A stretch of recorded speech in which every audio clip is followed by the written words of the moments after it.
This is Mrs. Haar. It's time for our gas assessment.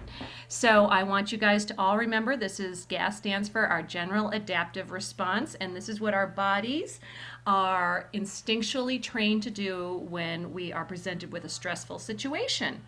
So we're going to talk about with this gas response, this general adaptation syndrome, what happens to your vital signs. Now remember, your vital signs are your general body signals, your respiratory rate, your blood pressure, but also we're talking about how much saliva you produce and whether your pupils dilate or they constrict. So I'm going to prompt you, and we've covered this and this was in your readings, but I'm going to prompt you guys to indicate what happens to the next several factors in our assessment here. So what I'm going to have you do is take out a piece of paper, and I want you to label at the top of your paper, put your name of course, and put gas assessment, and make sure that you tell me what gas stands for. So put gas assessment and define what gas stands for. And then when you're ready, we're going to go ahead and I want you to list 9 spots. So 9 lines if you have a standard piece of paper, because they're going to be one answer responses. So first define gas and just tell me what G stands for, A stands for, S stands for, with your name. And then go ahead and we're going to start with number 1. Everybody indicate, raise your hand if anybody's not ready. Okay, looks like we are ready to go. So for number 1, during the gas response, what happens to your pupils? Do they constrict or dilate? So for number 1, I want you to indicate what happens to your pupils during the gas response. Do they constrict or dilate? What happens to your pupils? Do they constrict or dilate? Number 2, what happens to your hearing? Does it sharpen or is it at normal levels? What happens to your hearing?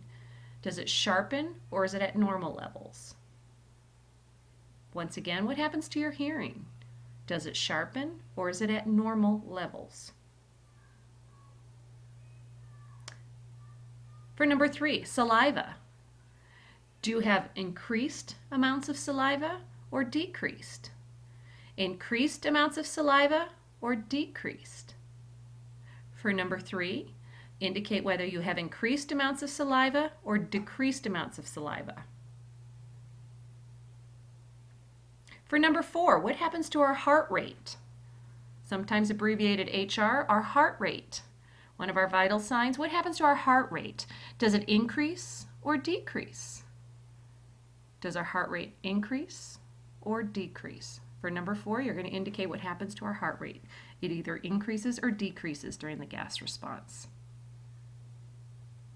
For number 5, our BP, otherwise known as blood pressure. Our blood pressure, what happens during the gas response? Does the blood pressure increase or decrease?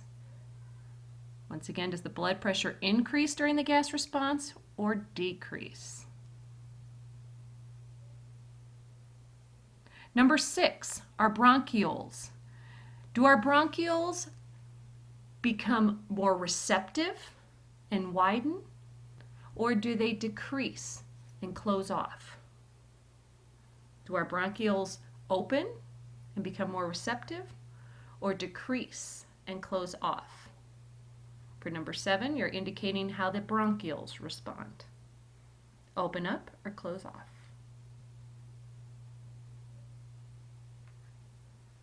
For number 8, digestion. What happens to digestion? Does it speed up during the gas response or slow down? Digestion. During the gas response, does it speed up or slow down? Please indicate what happens to digestion. For our next question, blood flow to the muscles. Does blood flow to the muscles increase during the gas response or decrease? Blood flow to the muscles. During our gas response, do they increase the amount of blood flow or decrease? So for this one, you're going to indicate what happens with the blood flow to the muscles. Does it increase? Is there increased blood flow or decreased? And our last question for the gas response is the muscles, do they tighten or relax? During the gas response for our last question, do the muscles tighten or relax? Finally, for our last question, do the muscles tighten or relax during our gas response? All right, everyone, go ahead and when you're ready, turn that paper in to me. Thank you all. And remember, this is our gas response. This is what is built into us as humans. It's a natural, instinctive response. It goes back to caveman days when you were presented with something that you were afraid of. It's that fight or flight syndrome, but it helped protect us back when we could have a wild boar or a woolly mammoth coming at you. This is the survival mode. It's fight or flight, the gas response. All right, everyone, I'll take those papers. Thanks so much.